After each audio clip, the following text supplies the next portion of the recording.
Welcome to Thursday's episode. If you watched Monday's episode, you would have seen a tour of this amazing place. But we're going to head back because I have a massive pickups to show you guys. But before we run out of here, I'll show you some things in here that you didn't see in Monday's episode. Then you can go and watch that. But we're going to get back to the Lady Lounge shortly, very shortly.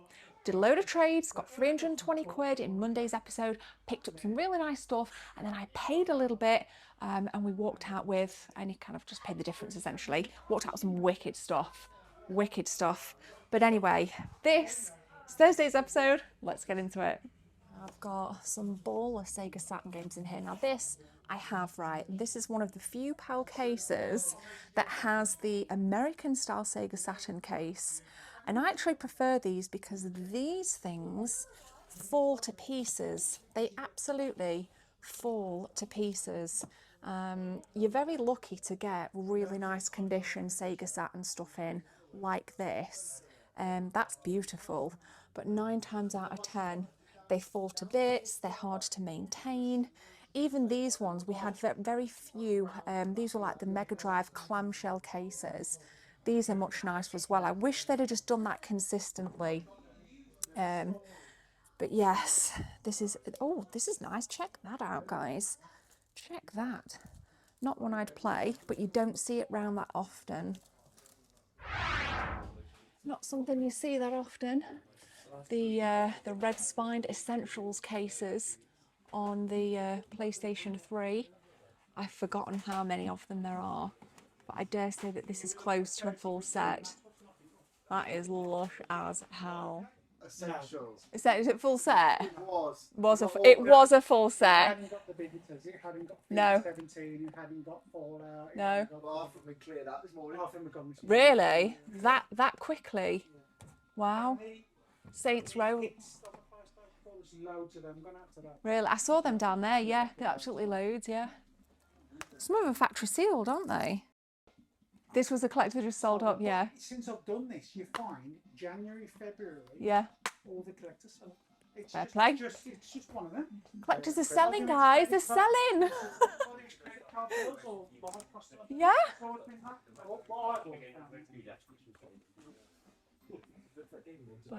Infinite. I actually really like the spine on this, guys. It's not just the plain spine. You can see it's got some really nice text on it. Got the Fallout New Vegas Ultimate Edition. Wicked.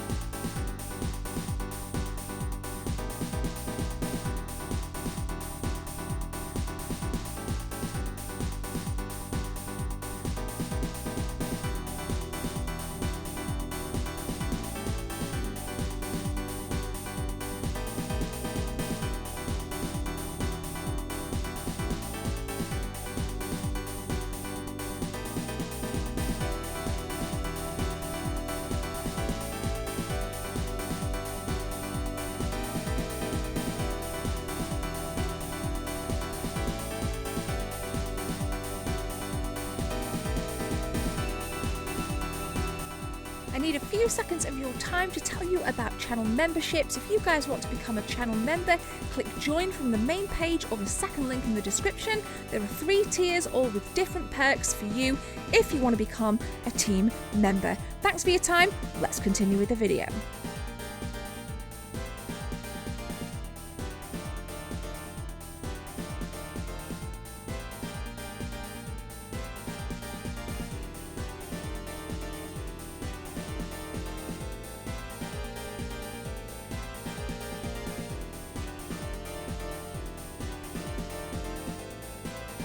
So I'm going to go pay. Remember, go look for one of these 3 thumbnails to come and watch this video at Old School Gaming in near Maryhill, west of Birmingham.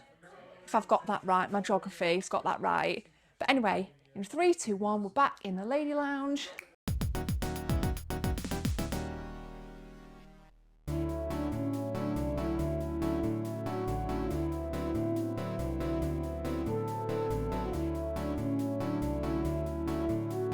Before we go upstairs and show you what awesome things we picked up from these 2 episodes, I want to hand over to Jay, who's going to show us around his awesome game room and shout out to his daughter, Melody.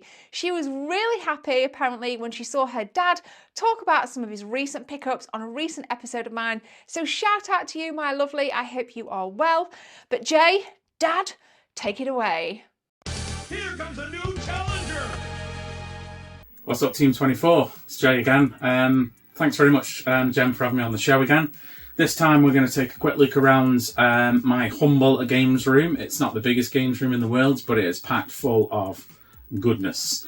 So in a minute, we'll just do a quick introduction and we're going to go around and just look at some really cool pieces. Like I say, it's not going to be the biggest, most exciting tour in the world, but hopefully you guys will get something out of it and we'll see some really cool stuff.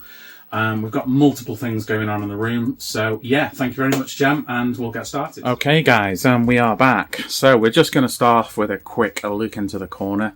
So this is just a bunch of anime DVDs, some cool stuff that I've collected, some original Toy Story toys there. Going down into some wicked cool VHS. Shout out to Jem, you can see a little sticker there. Just some classic stuff down there. And then we move on to the modern corner, which we have the PS5 set up, along with a bunch of cool controllers, some trinkets, and we have the Steam Deck. Not got much use for the Steam Deck at the moment, but I am using it more and more.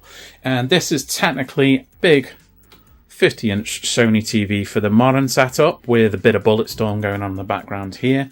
And we get on to the modern stuff. So here we go. A little bit of Evercade there. Got a bit obsessed with collecting that. We have the Xbox 360. This is all HDMI-based consoles. Bog standard PS3. Moving on to the Wii U. So this completes the modern corner. A bit of an obsessive collector of Switch games. They're all double stacked. Bunch of cool stuff there. We have some, you can't see very well because my lighting is shocking, some limited edition Switch shoot 'em ups, which are one of my favourite genres in the world. Moving on. Really, really cool Street Fighter and Darkstalkers Revenge collection there. Limited edition Japanese version. On to some PS4 and PS5 for the more modern stuff. Then we come round to the really cool retro stuff. Up top here we've got my original Power Rangers boxed, and we have a bunch of box consoles ranging from PC Engine, Famicom, Super Famicom to the elusive Jaguar. Down here we have a bunch of PS3 and Xbox 360 things. Nothing massive in there. However, the PS2, bunch of cool stuff there with some heavy hitters at the back. Down to the flex shelf, Neo Geo AES games there with a random Walkman and some cassettes, which is pretty cool. On to the Jaguar, shout out to Jem again for some of her games that I had offer recently. And then at the bottom we have loose Famicom cartridges because they're colourful and they're cool. Not much GameCube, double stacked with Dreamcasts. Moving on to this one here, we have my import collection of a Japanese PC Engine and PS1. The PAL PS1 collection, plenty of heavy hitters in there. Like I say, we don't have room to display, so these are all functional to play. One really cool piece that we have here is a sealed Biohazard controller for the PS1, along with a pretty cool promotional PlayStation VHS. And just some other random trinkets there. Tomb Raider guide that I found in a charity shop, which is really cool. Down to here, we've got a collection of some Game Boys DS. It is very dark in here, so I do apologise. On to the limited edition Zelda Switch. Moving down here, we've got a very small collection of 3DS that I am currently trying to expand, along with some cool N64 cartridges. I'm trying not to go down the cardboard route of that. And then finally, we have my biggest collection here of Japanese Super Famicom games. We've got a load of double stacks there, ranging from Mother 2, which is complete unboxed, to Turtles in Time. Super cool Eliminate Down Mega Drive shooter reissue there, which we're really, really happy with. Going up, we have got my Mega Drive collection, some random Boglins. Mega Drive's probably one of my favourite consoles, ranging up to the Master System. In this corner, we have a bizarre Sega lock-on laser tag gun with a My Little Pony. Great combination there. Moving down here, we have a really cool couple of limited edition shoot-em-ups for the PS2, cave shoot-em-ups, and the G-Con Dino Crisis Gun Survivor sets. Moving downwards, we have a random Sony monitor with my step-down converter for my Japanese consoles. And we have the Famicom AV there, which is a super cool little system. On to the Super Famicom with some Turtles on the go. PC Engine original briefcase model. Down to the Super Graphics. God knows why I got that. There's only 6 games for them. Again, great, fantastic N64. Japanese Saturn. Moving on to the PlayStation 1. PlayStation 2. The Mega Drive and Dreamcast. Finally, we get to the Neo Geo AES with the Jaguar and the GameCube down there. I've always got some random Nickelodeon's tunes here with my Master System on top. And we've also got the CRT Big Beast set up with some Ridge Racer. Love playing some racing games on that, especially in widescreen. It looks really cool. On to the corner, just a massive collection of Japanese anime there. We always pair this with our retro games.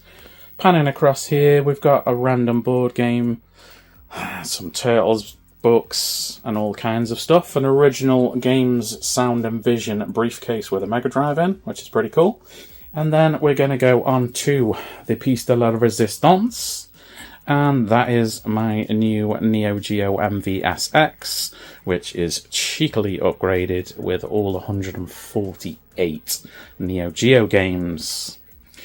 And just next to it, just to finish off, we have a Mega Man bar top, which obviously takes the Evercade cartridges, so that's really cool. Some R-Type on the go on that. Other than that, we are back round. There's so much to show, but for watching this, much appreciated, Jem, for being back on the show. I've probably been waffling for too long. Back over to you. Peace.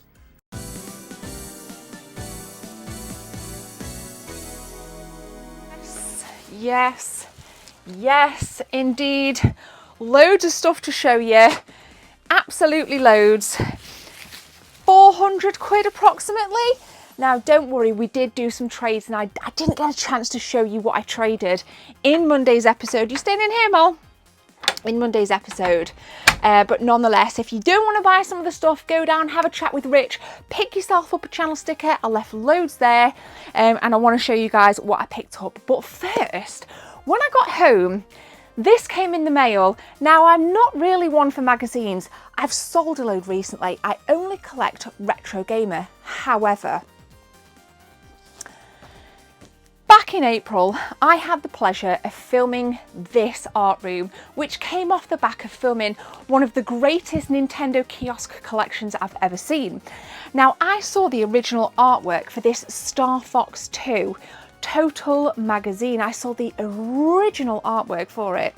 So to commemorate what I saw there and then this, I kind of thought this now has to be a thing because I have a picture of the picture of this. So I thought about getting it printed and actually having this next to it because I think it looks really cool. Now, obviously I can't afford to buy that artwork because it would be like tens of thousands of pounds. But to say that I've seen the original is phenomenal. And of course, Star Fox 2 being a Super Nintendo nut job and it being officially a cancelled game on the Super Nintendo. Something like this is actually quite nostalgic, I would say. So very happy to actually get this copy, and I purchased it from Sore Thumbs. They posted it out to me. So snagged ourselves a copy of this. Also, this came this week. We just reverse up here and show you guys Suikoden 1 and 2, the HD remake from, of course, the PS1 era.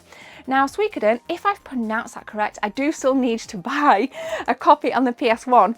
So my question to you is, what do you feel is a good price for Suikoden 1? And yeah, that's kind of really all I want to know, but I'm not in a massive rush to get it because I picked it up on the Switch, and for me, something like this is definitely a Switch title over an Xbox or a PlayStation 5. Don't you think? Something like this is definitely for the Switch rather than the PlayStation 5. So here's what we got then as part of the trade. I ended up getting £318. You have to watch the episode, like I said at the beginning of this one, and then I paid 70 quid to pad out what I've already got. So we're going to go through it. I just thought I need to show my team, 24 people, what we'd picked up, what we'd gripped. Kick that way. Lovely jubbly. Okay. We'll start with probably my favourite. Picked up Legend on the Super Nintendo. Now, I actually thought I had this, but it turns out I didn't have this at all. Now, it's been years since I've played it, but I think that this is in gorgeous condition. And of course, there's lots of Super Nintendo games here, and I think I'm always looking to be, you know, the cardboard connoisseur that I am, to add into my Super Nintendo collection. Now, if you saw the Vintage Gamer episode, you'll see that I picked up a copy of Demon's Crest on PAL, and here we have Turtles in Time that I picked up at a gaming market up in Leeds at the beginning of February. So, in terms of Super Nintendo, we are pumping it out thick and fast, and we're going to find a gorgeous place for this later in this episode. 3 Sega Mega Drive beauties here, one of which is awful. And again, we'll start with the awful one. Okay, so we've got some Shaq Fu, which I don't own, but again, hearing the podcast that I was listening to, I think it was oh, I totally forgotten the name of it. But anyway, they were talking about how bad this game actually is, but how good it, I don't know what it is. It's just like sometimes bad games are good games. It's kind of weird. And I thought, you know what? Next time I see a copy of Shaq Fu, I'm definitely picking it up. And of course, this is complete as well. Now, you saw how beautiful the blue label Sega Mega Drive games looked. So I got Super Street Fighter 2 and Justice League Task Force, both CIB, both on the blue label there, again to go on the gorgeous Sega Mega Drive shelf, which again is looking great actually. It's one of my favourite parts of the room. Oddly, that corner, you'd think it'd be my Super Nintendo stuff, but actually I actually really like that over there as well. So we need to be adding these now. Unfortunately, this is missing the front cover to the manual, but I'm not too fussed. He did give me a discount. I don't even remember what the discount was, but he said, I'll give you a discount. Didn't ask for a discount. Kind of thought, you know what? I am a huge Street Fighter girl, and we do have a Street Fighter game down here. We got the Street Fighter 2 Special Championship Edition. So now I have the blue label edition of this. I have the non-blue label edition of this. And I just think for me, to be able to collect like a series like Street Fighter, even the different iterations of, means the world to me. And it's very similar with the likes of, say, Mario World, where you've got your yellow box, you've got the red box. Mario Kart, so with Mario Kart, you've got that kind of blue box, the red box. Really prominent IPs, I'm happy to collect different iterations of, and I think my other one doesn't have manual anyway, so that's fantastic.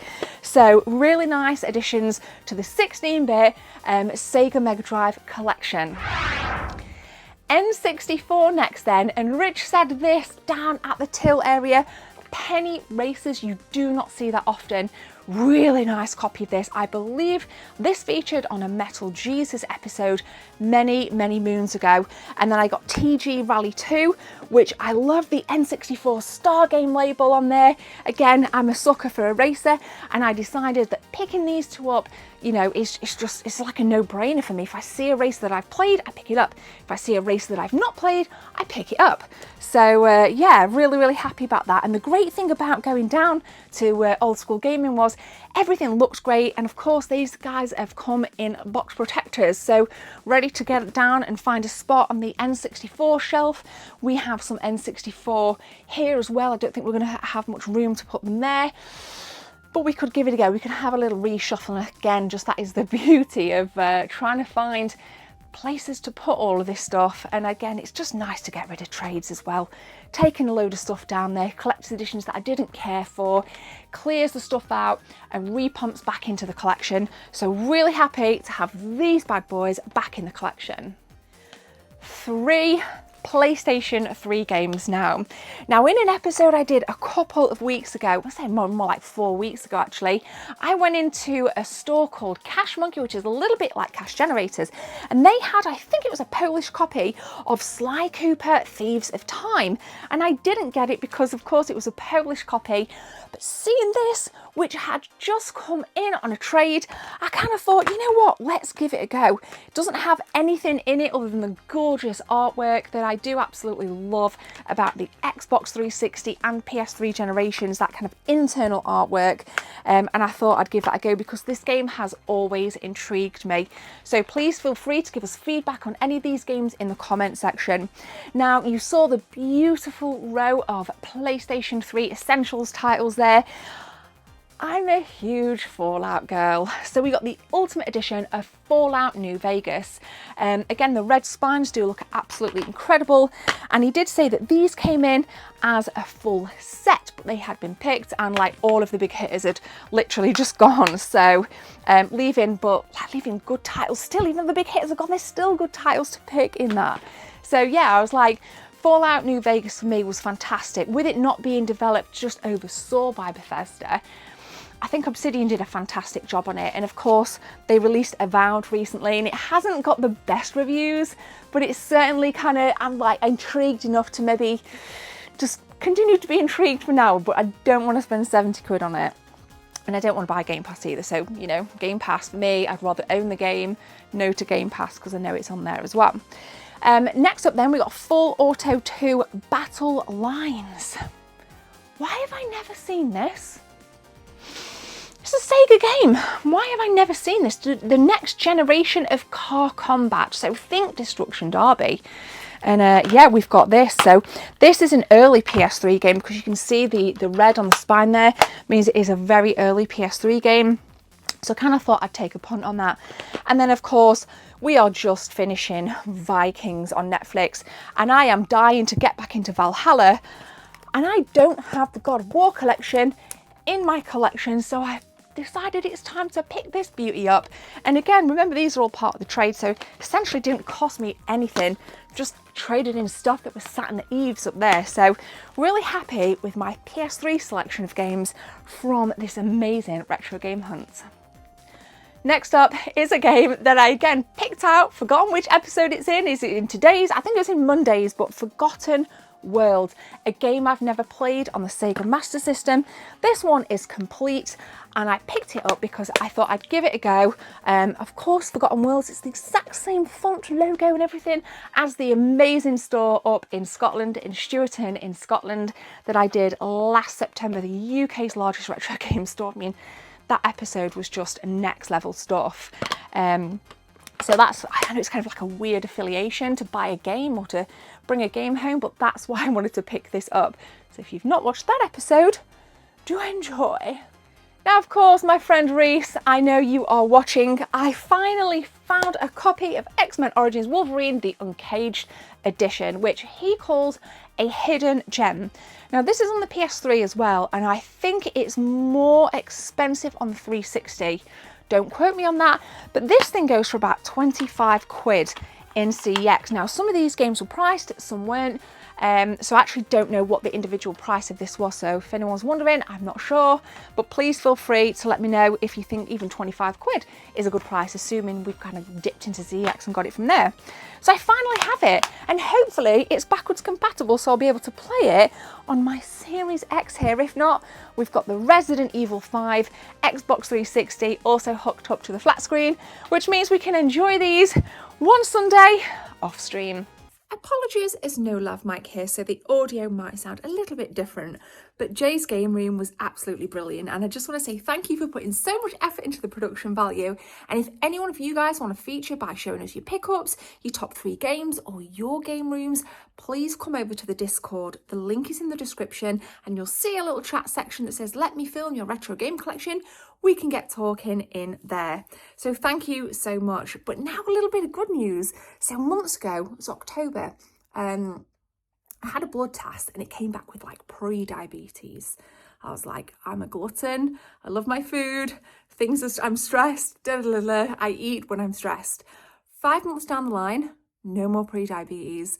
Yes, and I just wanted to share it all with you. Last week, had the blood test, came back completely clear. HbA1c has reduced by nearly 10, which says to me, if you put your mind to things, you really can make positive changes in your life. So I just thought I'd share that in the hope that it might inspire somebody. So there we go. No more pre-diabetes. Going to sustain the changes now and continue to eat 80 to 85% clean, 15 to 20% crap.